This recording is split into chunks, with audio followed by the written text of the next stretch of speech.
It's been over 43 years since Voyager 2 has left Earth. Now, mission operators have contacted the spacecraft for the first time since mid-March.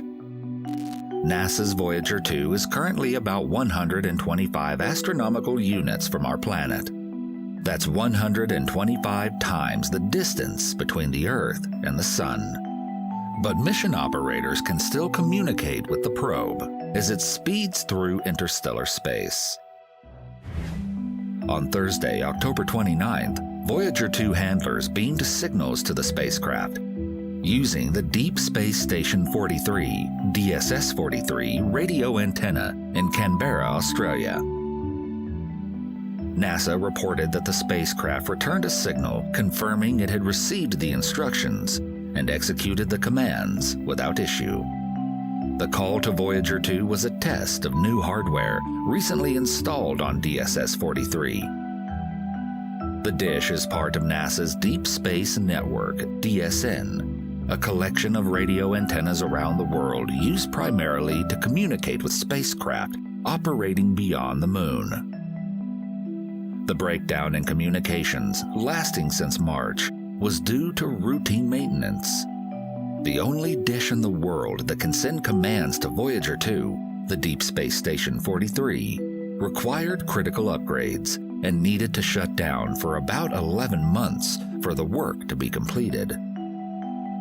During this time, mission operators have been able to receive health updates and science data from Voyager 2, but they haven't been able to send commands to the spacecraft, which is currently over 18.7 billion kilometers away from Earth and getting farther all the time.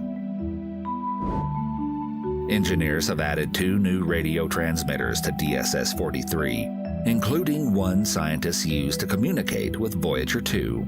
NASA hasn't replaced that particular transmitter in more than 47 years.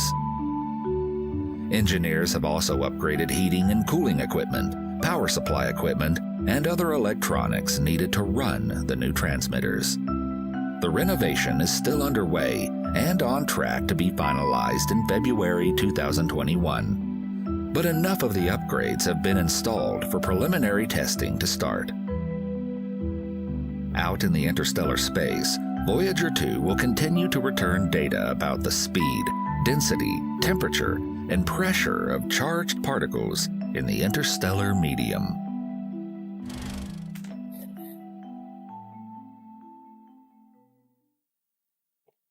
Well, the answer is not quite technological.